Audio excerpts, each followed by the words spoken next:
Alright, the Reds, it's Talking Reds. Friday's Talking Reds with myself, Gareth Roberts. Got Phil Blundell with me. We're going to be talking about Liverpool's game with Leicester on Sunday at Anfield. Jurgen Klopp has done his press conference just now. Some update on the massive Liverpool injury list. We counted on the weekend yesterday 11 potential injuries there for Liverpool, including players like Nico Williams, who got a knock on his foot and was pulled out of the Wales game, things like that. Reece Williams as well, a problem with his hip, etc., etc. So he's obviously being quizzed about that in the press conference. He says, we will see, which doesn't really surprise me, which is sort of like, fuck off, isn't it? It's like, I don't have to tell you. I always say this, like football clubs, football managers, they don't have to tell you anything. It's not, it's not a crown court. It's a game of footy. And if they want to keep some stuff back, then they can do if they think it's to their advantage. But anyway, what he did say is he said no Hendo or Trent for Sunday. All the rest we will see. The rest are in a good way. He even mentioned Oxlade-Chamberlain, although I can't see him playing, but he said Ox in a good way. All getting closer. We will see. So that suggests, Phil, we also saw pictures, didn't we, of Thiago, of Fabinho. And for all that we're talking about 11 injuries or 11 potential injuries all week, we can still put out a very decent side against Leicester on Sunday. Yeah, it's doubts over a lot of players as opposed to them literally being out or they've had little things. There's only really long term, there's only the obvious two. And then obviously it is the centre-back partnership. It is quite bad. Yeah. It is quite a big problem. But I just said to you before we started, in about a month you're going to be looking at it going, Christ, we've got a good squad, haven't we? Because, okay, we might lose a player or two over the next few weeks, possibly happening, but they're not all going to get injured again. Because there's a lot of players that are nearly back. You've got Oxlade-Chamberlain there who's nearly back. Keita's now back. There's Trent will be back in 2 or 3 weeks. Henderson will be back shortly. Fabinho's coming back. Thiago's coming back. Nico Williams will be available. You've got Curtis Jones. And then obviously there's Salah. You've got... Does Salah to come back as well? I mean, so because he is one of the ones that are out at the minute. Yeah, Shaqiri apparently is. Sorry, not Shaqiri. Salah is back today. He said they flown him back on a private jet. He's also defended him. It's nuts that, by the way. I know. Yeah, he's tested positive, but we'll just stick him on this plane and send him back. I know. What? He doesn't want to hang around there. We want to get him back here. But whatever the reason, I mean, he did defend him because obviously there's been loads of stuff.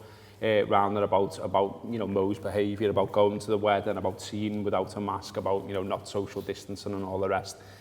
Klopp said he's flying back today. I've been in close contact with him. When you have a negative test, the process starts. He's had no symptoms, nothing to say in public about the situation, and then talks about it in the public about it. But he says the rest between me and Mo, it's fine. He said he's probably back today. I was in Germany in the summer and a friend moved a birthday party for me and I decided not to go. It was allowed. In other countries there's more social pressure and a brother's wedding is a special moment. And he's just said my players are incredibly disciplined. So he's obviously not being into some of the criticism around that.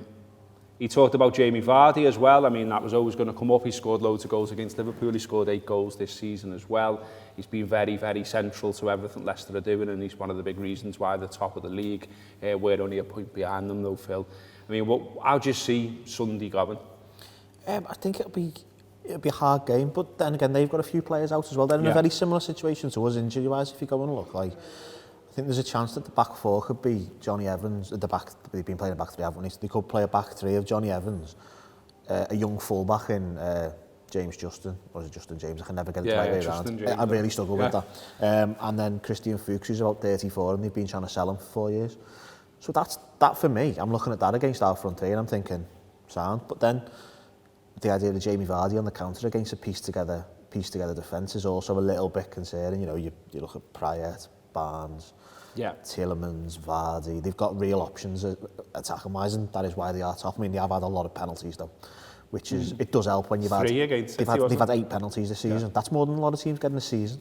I think it's more than we've had in the last 2. Yeah, and it helps. Let's be perfectly honest. Yeah, absolutely. I mean, on their injuries, I saw that, Phil, and I was sort of getting quite excited because it was quite a big list. But it seems that I think there was 4 of them that were on the doubtful list, all trained. Yeah.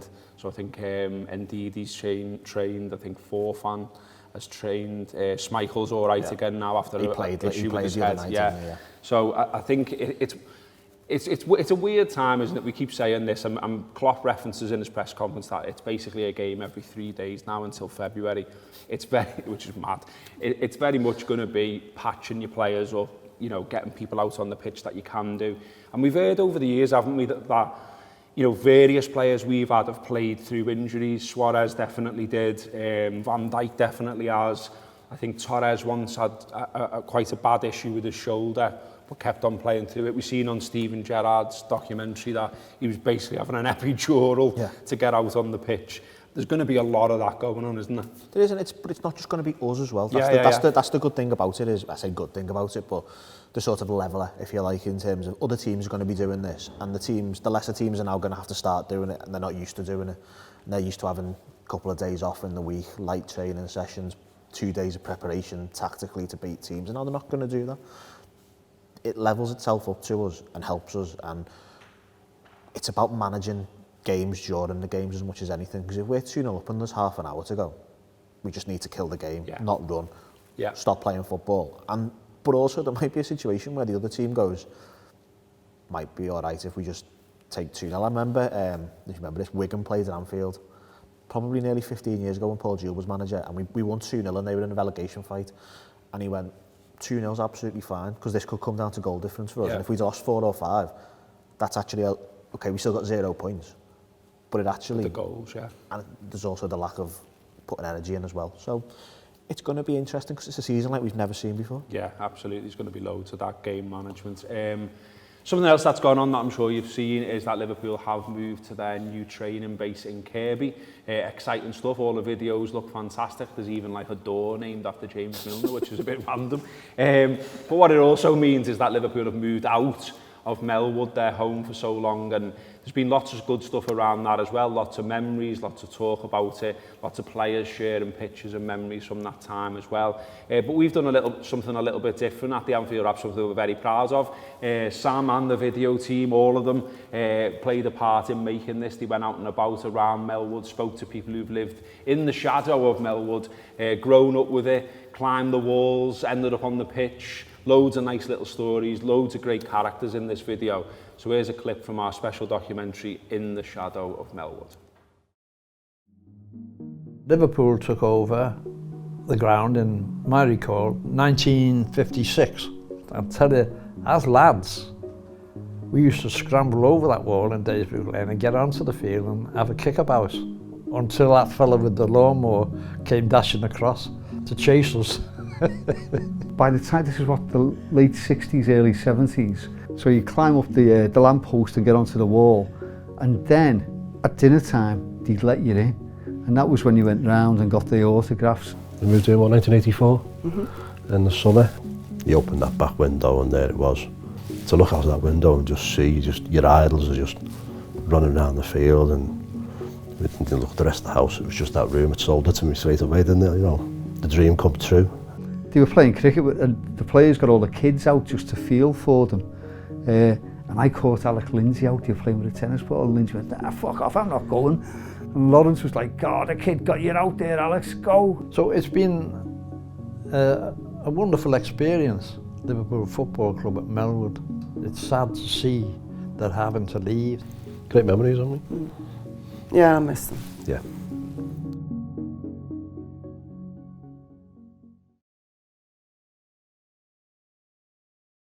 Okay, there you go. That is a clip from our documentary, In the Shadow of Melwood. That's available free. You can watch the full thing on YouTube. You can also watch it via our app, which you can download on all platforms. And on the app as well, you can also get some free tokens, and it gives you access to some of our premium content. You can have a look at that if you don't subscribe already and see if it's for you. Phil, in terms of Leicester then, and you know, there's loads of talk about what he might do. You know, we're a bit more closer to knowing what it could be, and that we know we definitely haven't got Henderson, and we know we definitely haven't got Trent. What do you see him doing now? Do you think he might settle? There's a chance he might throw something a bit mad in terms of, I remember the last time we had one real centre-back fit, was if you remember Brighton away, when he names a team and then the team goes on the pitch and you're like, is Gini Wijnaldum playing left of a back three here? And then about a minute in, you're like, Gini Wijnaldum playing left of a back three here, what's going on? And it wouldn't shock me if something like that happened on Sunday, because if you sort of write a list of the players who are definitely fit, the right back option is Nico Williams. Or Milner. But do you want to play Milner in a back four if Nat Phillips is on the inside of him? Because it's not lacking a lot of pace or dynamism. So that's something you need to think about.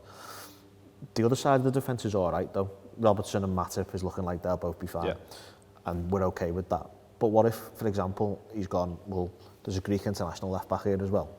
So maybe you can play both left backs in a back three, but one of them obviously plays left wing back, and you try and work around the fact that you're going to either have to play Nico Williams at right wing back, who can possibly be got at, or you play him Milner, who's not got a great deal of pace and needs a bit of covering behind. If you play the third centre back, you're allowed a little bit of cover, and it's a little bit more, it feels a bit easier to cover Vardy. You know, someone would obviously go, well, Robertson or Shimmikas aren't centre backs, but Kieran Tierney's playing centre back for Arsenal in a back three. Seen that. Kyle Walker's playing centre back for England in a back three. So it's not something that isn't being done at the minute. And I just think that he might throw a bit of a mad one in, because primarily Leicester aren't going to expect that. Leicester aren't going to be training today thinking, right, Liverpool are playing a back three today, this is what we need to do.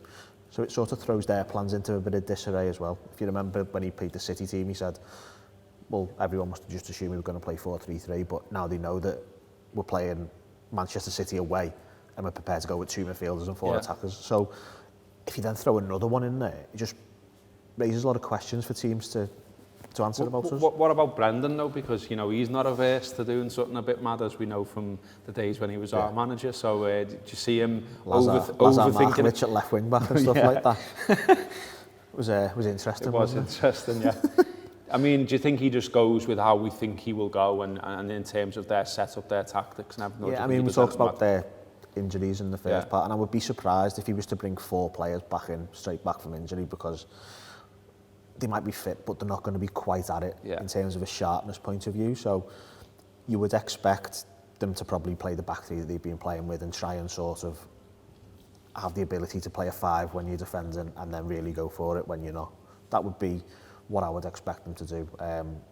I'd expect them to come and try and sit in a little bit and try and hit us on the counter, because they've got real counter-attacking options, haven't they? Yeah, absolutely. All right, well, we shall see what happens with Leicester, and as usual, we'll be doing all our usual stuff on the Anfield Wrap, so post-match show, video-wise, post-match show, podcast-wise, writing on the website, and there's loads of stuff previewing the game as well in terms of video, podcast, and writing on the website, theanfieldwrap.com. We have got Kimbo coming up, of course, and even people like me who leave Everton to the last minute have started to think, shit, what am I going to buy everyone? So if you're in the same boat and you've got Reds in your family and you're thinking, what am I going to get them? And I can't even go to shops and, you know, and whatever else.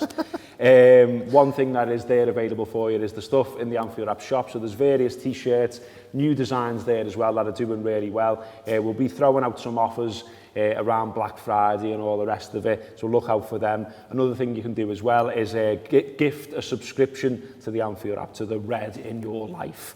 So there are 3-month, 6-month and 12-month options on the subscriptions.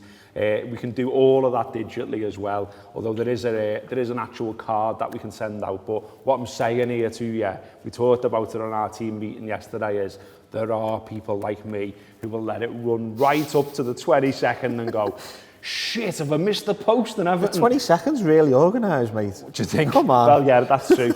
You're like going and buying flowers on Crimbo Eve for your ma or something from the petrol station, But what I'm saying is you can gift these digitally. We are currently working on a way to do that. So if you want to gift an Anfield Wrap subscription digitally and just say to your Alfred, check your email there, lad.